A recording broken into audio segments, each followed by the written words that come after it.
ഒരു കുഞ്ഞ് ഭൂമിയിൽ പിറന്നു വീഴുന്നത് ആണായിട്ടാണെങ്കിലും പെണ്ണായിട്ടാണെങ്കിലും ആ കുഞ്ഞ് അമ്മയുടെ വയറ്റിൽ രൂപമെടുക്കുന്നത് പെണ്ണായിട്ടാണ്. ഞാനിത് ചോദിക്കാൻ കാരണം, ഈ കഴിഞ്ഞ ദിവസം ഞാനൊരു യൂട്യൂബ് ഷോർട്സ് വീഡിയോ കണ്ടു. ശ്രീ മൈത്രേന്റെയാണ്. അതിൽ അദ്ദേഹം പറയുന്നത് ഒരു കുഞ്ഞ് ജനിക്കുന്നത് പെണ്ണായിട്ടാണ്. അതിനുശേഷം 3 മാസത്തിന് ശേഷമാണ് അത് ആൺ പെൺ ലിംഗവ്യത്യാസം വരുന്നത് എന്നാണ്. ഭൂമിയിൽ ജനിച്ച് വീഴുന്നതായിരിക്കില്ല അദ്ദേഹം ഉദ്ദേശിച്ചത്, അമ്മയുടെ വയറ്റിൽ രൂപമെടുക്കുന്നത് തന്നെ ആയിരിക്കണം. അത് ശരിയാണെങ്കിൽ ഈ വീഡിയോ ചെയ്തുകൊണ്ടിരിക്കുന്ന ഞാനും എന്നെ കേട്ടുകൊണ്ടിരിക്കുന്ന നിങ്ങൾ ആണുങ്ങൾ ഉണ്ടെങ്കിൽ അവരും, നമ്മളെല്ലാം നമ്മുടെ അമ്മയുടെ വയറ്റിൽ രൂപമെടുത്തത് ഉരുവായത് പെണ്ണായിട്ടായിരിക്കും. അതിന് അദ്ദേഹം പറയുന്ന ഒരു ന്യായം, ആണുങ്ങൾക്ക് എന്തിനാണ് മുലക്കണ്ണുകൾ, നിപ്പിൾസ് എന്തിനാണെന്നാണ് ചോദ്യം. ചോദ്യം ന്യായമാണ്, എന്നാൽ ഇത് സത്യമാണ് അതോ വെറും ഒരു അബദ്ധധാരണയാണ്? എന്നാൽ മൈത്രേയൻ പറഞ്ഞത് തെറ്റല്ല, പക്ഷെ പൂർണ്ണമായിട്ട് ശരിയുമല്ല. ഇതിന്റെ സത്യം എന്താണെന്നാണ് നമ്മൾ ഇന്ന് അന്വേഷിക്കുന്നത്. നമസ്കാരം, ചെറുതല്ല കാര്യത്തിന്റെ മറ്റൊരു വീഡിയോയിലേക്ക് എല്ലാവർക്കും സ്വാഗതം. നിങ്ങൾ എപ്പോഴെങ്കിലും അതിശയിച്ചിട്ടുണ്ടോ അല്ലെങ്കിൽ ചിന്തിച്ചിട്ടുണ്ടോ എന്തിനാണ് ആണുങ്ങൾക്ക് മുലക്കണ്ണുകൾ, നിപ്പിൾസ്? കാരണം അച്ഛൻ ഒരിക്കലും കുഞ്ഞുങ്ങളെ മുലയൂട്ടാറില്ല. അത് പ്രകൃതിയ അമ്മയിൽ നിക്ഷിപ്തമായ ഒരു കർമ്മമാണ്. ഇതിനുള്ള ഉത്തരം അറിയണമെങ്കിൽ നമ്മൾ അല്പം ജനിതക ശാസ്ത്രവും ഡെവലപ്മെന്റൽ ബയോളജിയും സംസാരിക്കും. മനുഷ്യൻ രൂപമെടുക്കുന്നത് ഏകകോശമാണെന്ന് നമുക്കറിയാം. അതിനെ സൈഗോട്ട് അഥവാ എംബ്രിയോ എന്നാണ് പറയുന്നത്. മലയാളത്തിൽ സിക്താണ്ഡം എന്ന് വിളിക്കും. എങ്ങനെയാണ് ഇത് ഉണ്ടാവുന്നത്? അച്ഛനിൽ നിന്നും അമ്മയിൽ നിന്നുമുള്ള സ്പേമും എഗ്ഗും ചേർന്നാണ് ഒരു സൈഗോട്ട് അഥവാ ഭ്രൂണം ഉണ്ടാവുന്നത്. ഒരു സൈഗോട്ടിൽ 46 ക്രോമസോമുകളാണ് ഉള്ളത്, അഥവാ 23 ജോഡി ക്രോമസോമുകൾ. ഇതിനെ ഡിപ്ലോയിഡ് സെല്ലുകൾ എന്നാണ് വിളിക്കുന്നത്. എന്നാൽ സൈഗോട്ടിൽ അഥവാ ഭ്രൂണത്തിൽ ഉണ്ടാകുന്ന ഈ ക്രോമസോമുകൾ 46 വരുന്നത് എവിടെ നിന്നാണ്? പകുതി അച്ഛനിൽ നിന്നും പകുതി അമ്മയിൽ നിന്നും. അതായത് 23 സ്പേമിൽ നിന്നും 23 എഗ്ഗിൽ നിന്നുമാണ് വരുന്നത്, അച്ഛനിൽ നിന്നും അമ്മയിൽ നിന്നും. അഥവാ എഗ്ഗും സ്പേമും ഹാപ്ലോയിഡ് ആണ് എന്ന് പറയാം. ഈ 46 ക്രോമസോമുകളിൽ അല്ലെങ്കിൽ 23 ജോഡി ക്രോമസോമുകളിൽ ഒരു ജോഡി എന്ന് പറയുന്നത് സെക്സ് ക്രോമസോമുകൾ എന്ന് പറയും. അതായത് അതാണ് ലിംഗനിർണ്ണയം നടത്തുന്ന ക്രോമസോമുകൾ. ഇതിൽ നമ്മൾ ആണുങ്ങളിലെ സെക്സ് ക്രോമസോമുകളുടെ ജോഡി എന്ന് പറയുന്നത് എക്സ് വൈയും സ്ത്രീകളിൽ ഇത് എക്സ് എക്സും ആയിരിക്കും. ഇതിൽ എഗ്ഗിൽ എപ്പോഴും എക്സ് ക്രോമസോമുകൾ മാത്രമേ ഉണ്ടാവുകയുള്ളൂ. എന്നാൽ സ്പേമിൽ അങ്ങനെയല്ല, എക്സ് ക്രോമസോമും ഉണ്ടാകും വൈ ക്രോമസോമും ഉണ്ടാകും. പക്ഷേ ഓരോന്ന് മാത്രമേ ഓരോ സ്പേമിലും ഉണ്ടാവുകയുള്ളൂ എന്ന് മാത്രം. ഇനി നമുക്ക് ബീജസങ്കലനത്തിലേക്ക് വരാം, അഥവാ ഫെർട്ടിലൈസേഷനിലേക്ക് വരാം. അച്ഛനിൽ നിന്നും അമ്മയിൽ നിന്നും എഗ്ഗും സ്പേമും ചേർന്ന് ഒരു എംബ്രിയോ സൈഗോട്ട് ഉണ്ടാകുമ്പോൾ അല്ലെങ്കിൽ ഭ്രൂണം ഉണ്ടാകുമ്പോൾ അതിൽ ബീജത്തിൽ ഉണ്ടായിരുന്നത്, സ്പേമിൽ ഉണ്ടായിരുന്നത് വൈ ക്രോമസോം ആയിരുന്നുവെങ്കിൽ കുഞ്ഞിൽ ഉണ്ടാവുക അല്ലെങ്കിൽ ഭ്രൂണത്തിൽ ഉണ്ടാകുന്നത് എക്സ് വൈ എന്ന ക്രോമസോം ഘടനയായിരിക്കും. അത് ആൺകുഞ്ഞായിട്ടും. ഇനി അച്ഛനിൽ നിന്നും വരുന്ന സ്പേമിൽ എക്സ് ക്രോമസോം ആയിരുന്നുവെങ്കിൽ എക്സ് എക്സ് ക്രോമസോം ആയിരിക്കും ഭ്രൂണത്തിൽ ഉണ്ടാവുക. അത് ഒരു പെൺകുഞ്ഞായിട്ടുമായിരിക്കും മാറുന്നത്. അപ്പോൾ അച്ഛനിൽ നിന്ന് വരുന്ന സ്പേമിൽ എക്സ് ക്രോമസോം ആണോ വൈ ക്രോമസോം ആണോ ഉള്ളത് എന്നതിന്റെ അടിസ്ഥാനത്തിൽ രൂപപ്പെടുന്ന ഭ്രൂണത്തിന് എക്സ് വൈ ക്രോമസോം ആണോ അതോ എക്സ് എക്സ് ക്രോമസോം ആണോ ഉള്ളതെന്ന് നിശ്ചയിക്കപ്പെട്ട് കഴിഞ്ഞു. എന്ന് വെച്ചാൽ അതിന്റെ അർത്ഥം കുഞ്ഞ് ഉണ്ടാവുന്നത് ഒരു ഫീമെയിൽ ടെംപ്ലേറ്റിൽ അല്ല എന്നാണ്. പക്ഷെ ഈ സമയത്ത് ആ ഭ്രൂണത്തിൽ ലൈംഗിക അവയവങ്ങൾ ഉണ്ടായിട്ടില്ല. പകരം ഉണ്ടാവാനുള്ള ആദിമ രൂപങ്ങൾ മാത്രമേ ഉള്ളൂ. എന്ന് വെച്ചാൽ ഭ്രൂണം ഉണ്ടായി അല്ലെങ്കിൽ ഫെർട്ടിലൈസേഷൻ നടന്ന് 6 മുതൽ 7 ആഴ്ചകൾക്ക് ശേഷം മാത്രമേ ലൈംഗിക അവയവങ്ങൾ വളരുകയുള്ളൂ. അതുകൊണ്ട് തന്നെ ഏർലി സ്റ്റേജിലുള്ള ഈ എംബ്രിയോയെ, അതായത് 6 മുതൽ 7 ആഴ്ചകൾക്ക് മുമ്പുള്ള ഈ എംബ്രിയോയെ വിളിക്കുന്നത് ബൈ പൊട്ടൻഷ്യൽ എംബ്രിയോ എന്നാണ്. അതിന്റെ അർത്ഥം ഈ എംബ്രിയോയ്ക്ക് ആൺകുഞ്ഞായിട്ടോ അല്ലെങ്കിൽ പെൺകുഞ്ഞായിട്ടോ വേണമെങ്കിൽ മാറാം. അതുകൊണ്ട് തന്നെ കുഞ്ഞുങ്ങൾ ജനിക്കുന്നത് ബൈ ഡീഫോൾട്ട് ഒരു ഫീമെയിൽ ടെംപ്ലേറ്റിലല്ല, മറിച്ച് ഒരു ന്യൂട്രൽ ടെംപ്ലേറ്റിലാണെന്ന് പറയാം. കാരണം 6 മുതൽ 7 ആഴ്ചകൾ കൊണ്ട് ഈ ഭ്രൂണത്തിൽ ആണിനും പെണ്ണിനും വേണ്ട ശാരീരിക അവയവങ്ങളുടെ ചില പ്രാക്തന രൂപങ്ങൾ അല്ലെങ്കിൽ പ്രൈമോഡിയൽ ഓർഗൻസ് എന്ന് പറയാം ഉണ്ടായിട്ടുണ്ട്. എന്തൊക്കെയാണെന്ന് നോക്കാം. അതിൽ ഒന്നാണ് ബൈ പൊട്ടൻഷ്യൽ ഗൊണാഡ്. ഈ ബൈ പൊട്ടൻഷ്യൽ ഗൊണാഡിന് ഒന്നുകിൽ ടെസ്റ്റിസ് ആയിട്ടോ വൃഷ്ണങ്ങളായിട്ടോ അല്ലെങ്കിൽ ഓവറീസ് ആയിട്ടോ മാറാനുള്ള ശേഷിയുണ്ട്. രണ്ടാമത്തെ കാര്യം പ്രധാനമാണ്. ഈ എംബ്രിയോയിൽ മുള്ളേറിയൻ ഡക്റ്റും ഉണ്ടാകും, അതുപോലെ വൂൾഫിയൻ ഡക്റ്റും. ഇതിൽ വൂൾഫിയൻ ഡക്റ്റിൽ നിന്നാണ് പുരുഷ ലൈംഗികാവയവങ്ങൾ ഉണ്ടാവുന്നത്. അതേപോലെ മുള്ളേറിയൻ ഡക്റ്റിൽ നിന്നാണ് സ്ത്രീ ലൈംഗികാവയവങ്ങൾ ഉണ്ടാവുന്നത്. ഈ കാരണത്താലാണ് എംബ്രിയോ ഉണ്ടാകുന്നത് ഡീഫോൾട്ട് ഫീമെയിൽ ആയിട്ടല്ല, പകരം ന്യൂട്രൽ ബൈ പൊട്ടൻഷ്യൽ എംബ്രിയോ ആണെന്ന് പഠനങ്ങൾ പറയുന്നു. ഇനി ഡെവലപ്മെന്റിന്റെ ആദ്യത്തെ സമയങ്ങളിൽ 6 മുതൽ 7 ആഴ്ചകൾക്ക് ശേഷം എന്ത് സംഭവിച്ചാണ് ഈ ഭ്രൂണം ആൺകുഞ്ഞോ അല്ലെങ്കിൽ പെൺകുഞ്ഞോ ആയി മാറുന്നത് നോക്കാം. 6 അല്ലെങ്കിൽ 7 ആഴ്ചകൾക്ക് ശേഷം ഭ്രൂണത്തിൽ ഉണ്ടാകുന്ന ഹോർമോണൽ ആക്ടിവിറ്റി അല്ലെങ്കിൽ ഹോർമോൺ പ്രവർത്തനമാണ് ഭ്രൂണത്തിന്റെ ലിംഗവ്യവസ്ഥ അല്ലെങ്കിൽ ലിംഗ നിർണയം നടത്തുന്നത്. 6 മുതൽ 7 ആഴ്ചകൾക്ക് ശേഷമാണ് വൈ ക്രോമസോം SRY എന്ന ജീൻ ഉൽപ്പാദിപ്പിക്കുന്നത് അല്ലെങ്കിൽ അതിനെ ആക്ടിവേറ്റ് ചെയ്യുന്നത് എന്ന് പറയാം.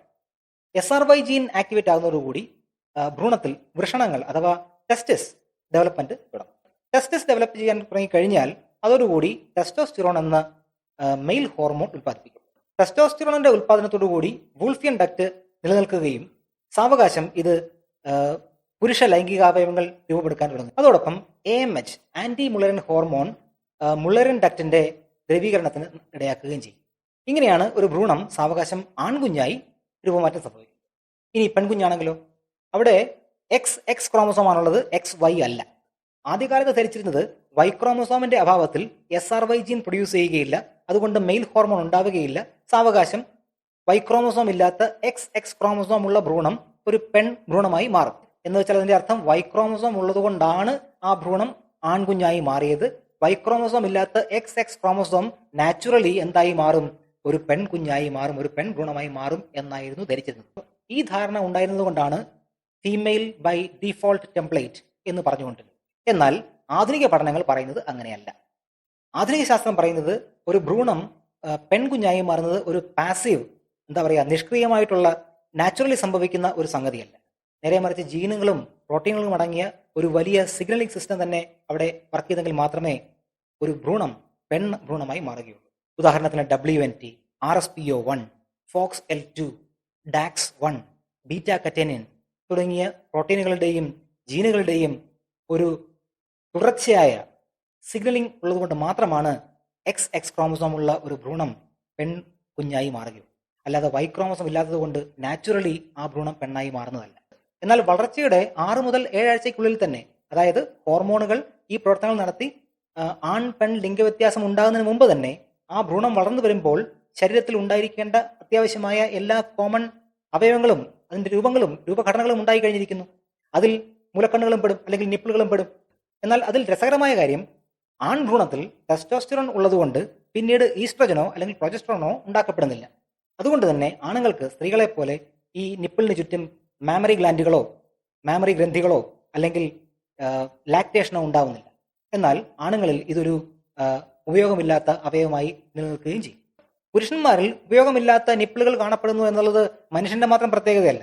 നമുക്കറിയാവുന്ന എല്ലാ സസ്തനികളിലും, പട്ടി, പൂച്ച, കുരങ്ങൻ, തിമിംഗലത്തിൽ വരെ, ഇവയെല്ലാം സസ്തനികളാണ്. ഇവയിലെല്ലാം ആണുങ്ങളിൽ ഉപയോഗശൂന്യമായ രീതിയിൽ നിപ്പിളുകൾ ഉണ്ട്. കാരണം ഇവയുടെ എല്ലാം ഡെവലപ്മെന്റ് എന്ന് പറയുന്നത് ഒരേ രീതിയിൽ തന്നെയാണ്. മാത്രവുമല്ല ഇവരുടെ എല്ലാം സെക്സ് നിർണ്ണയിക്കുന്നത് XX XY ക്രോമസോമിന്റെ ജോഡികളുമാണ്. എയർലി ഡെവലപ്മെന്റിൽ എല്ലാ ഭ്രൂണവും ഡീഫോൾട്ട് ആയിട്ട് ഒരു ഫീമെയിൽ ടെംപ്ലേറ്റിലാണ് വളരുന്നത് എന്നുള്ള ധാരണ പരക്കെ ഉണ്ടായിരുന്നു ആദ്യകാലങ്ങളിൽ. എന്നാൽ 2000 കൂടി ഇത് ഔട്ട്ഡേറ്റഡ് തിയറിയാണെന്ന് ശാസ്ത്രലോകം അംഗീകരിക്കുന്നുണ്ട്. പിന്നെ എന്തുകൊണ്ട് ഈ ഒരു ചിന്ത ഇത്ര പ്രബലമായി വന്നിരുന്നു? അതുകൂടെ നോക്കണമല്ലോ. Y ക്രോമസോം ഉൽപ്പാദിപ്പിക്കുന്ന SRY ജീൻ ഇല്ലാത്ത പക്ഷം ഏതൊരു ഭ്രൂണവും പെൺകുഞ്ഞായി മാറുമെന്ന ധാരണയാണ് ഈ ചിന്തയ്ക്ക് പിന്നിൽ ഉണ്ടായിരുന്നത്. എന്നാൽ ഇതങ്ങനെയല്ല എന്ന് ഇന്ന് തെളിയിക്കപ്പെട്ടിട്ടുണ്ട്. SRY എന്ന ജീനല്ല ഭ്രൂണത്തിന്റെ ലിംഗനിർണ്ണയത്തിന് ആധാരം എന്ന് ഇന്ന് തെളിയിച്ചിട്ടുണ്ട്. പകരം മൾട്ടിപ്പിൾ ജീനുകളുടെ, നിരവധി ജീനുകളുടെ ഒരു ആക്ഷൻ മൂലമാണ് ഒരു ഭ്രൂണം ആൺകുഞ്ഞായിട്ടോ അല്ലെങ്കിൽ പെൺകുഞ്ഞായിട്ടോ മാറുന്നതെന്ന് ഇന്ന് കണ്ടുപിടിക്കപ്പെട്ടു. അതേപോലെ XX കോമ്പിനേഷനുള്ള ഒരു ഭ്രൂണം ഡീഫോൾട്ടായിട്ട് ഫീമെയിൽ ആകും എന്നായിരുന്നു ധാരണ. എന്നാൽ സ്പെസിഫിക് ആയിട്ടുള്ള ചില ജീനുകൾ ആക്ടിവേറ്റ് ചെയ്തില്ല എങ്കിൽ XX ക്രോമസോം ഉള്ള ഭ്രൂണങ്ങളും ഫീമെയിലായി ഡെവലപ്പ് ചെയ്യുകയില്ല എന്ന് ഇന്ന് കണ്ടെത്തിയിട്ടുണ്ട്. അതേപോലെ ടെസ്റ്റോസ്റ്റിറോൺ ഉൽപ്പാദിപ്പിക്കുന്നില്ല എങ്കിൽ ആ ഭ്രൂണം പെൺകുഞ്ഞായി മാറുമെന്നായിരുന്നു ആദ്യകാലത്ത് ധരിച്ചിരുന്നത്. എന്നാൽ നേരത്തെ പറഞ്ഞതുപോലെ WNT, ബീറ്റാ കറ്റേനിൻ തുടങ്ങി പല ജീനുകളുടെ പ്രവർത്തനം മൂലം മാത്രമേ ഒരു ഭ്രൂണം പെൺകുഞ്ഞായി മാറുകയുള്ളൂ. അതുകൊണ്ട് തന്നെ ആധുനിക ശാസ്ത്രം ഇന്ന് പഠിപ്പിക്കുന്നതും പറയുന്നതും ഡെവലപ്മെന്റിന്റെ ഏർലി സ്റ്റേജുകളിൽ 6 മുതൽ 7 ആഴ്ചകൾ വരെ ആ ഭ്രൂണം ഫീമെയിൽ ടെംപ്ലേറ്റ് അല്ല, മറിച്ച് ബൈ പൊട്ടൻഷ്യലാണ്, അഥവാ ന്യൂട്രൽ ടെംപ്ലേറ്റ് ആണെന്നാണ് പറയുന്നത്. അതിനുശേഷം അനവധി ഹോർമോണുകളുടെയും ജീനുകളുടെയും ഒരു ആക്ഷൻ മൂലമാണ് ആൺ പെൺ ലിംഗവ്യത്യാസം ഭ്രൂണത്തിൽ സംഭവിക്കുന്നതും ആ ഭ്രൂണം ആൺകുഞ്ഞോ അല്ലെങ്കിൽ പെൺകുഞ്ഞോ ആയി ജനിക്കും. എപ്പോഴും ശാസ്ത്രം അങ്ങനെയാണ്. ഒരിക്കൽ തെളിയിക്കപ്പെട്ട കാര്യത്തെക്കുറിച്ച് പിന്നീട് പഠിക്കാതെ എപ്പോഴും അത് തന്നെ വിശ്വസിച്ചുകൊണ്ടിരിക്കുകയല്ല. നിരവധി തവണ വീണ്ടും അന്വേഷിക്കുകയും പഠിക്കുകയും ചെയ്തുകൊണ്ട് മുൻപേ മനസ്സിലായ കാര്യങ്ങളിൽ തന്നെ വീണ്ടും റിഫർമേഷനുകൾ വരുത്തിക്കൊണ്ടാണ് ശാസ്ത്രം എപ്പോഴും മുന്നേറുന്നത്. അതുകൊണ്ട് നിങ്ങൾ ഇനി ഒരിക്കൽ ഇത് കേൾക്കുകയോ കാണുകയോ വായിക്കുകയോ ഇടയായാൽ, അതായത് ഒരു കുഞ്ഞ് ആണായിട്ടോ പെണ്ണായിട്ടോ ഭൂമിയിൽ ജനിക്കുന്നതിന് മുമ്പ് അമ്മയുടെ വയറ്റിൽ അത് പെൺ രൂപത്തിലാണ്, പെൺകുഞ്ഞായിട്ടാണ്, പെൺ ഭ്രൂണമായിട്ടാണ് ഉരുവായത് എന്ന് എവിടെയെങ്കിലും കേട്ടാൽ ഓർക്കുക, അത് ശരിയല്ല. പകരം അതൊരു ബൈ പൊട്ടൻഷ്യലാണ്, അല്ലെങ്കിൽ ന്യൂട്രൽ ടെംപ്ലേറ്റിലാണ്. 6 മുതൽ 7 ആഴ്ചകൾക്ക് ശേഷം ആ ശരീരത്തിൽ സംഭവിക്കുന്ന ഹോർമോണുകളുടെയും ജീനുകളുടെയും ആക്ഷൻ മൂലം, പ്രവർത്തനം മൂലം ആ ഭ്രൂണം ആൺകുഞ്ഞോ അല്ലെങ്കിൽ പെൺകുഞ്ഞുമായി. ഇതാണ് സത്യം. ഇന്നത്തെ വീഡിയോ നിങ്ങൾക്ക് ഉപകാരപ്രദമായെന്ന് വിചാരിക്കുന്നു. മറ്റൊരു വിഷയവുമായി അടുത്ത വീഡിയോ നമുക്ക് വീണ്ടും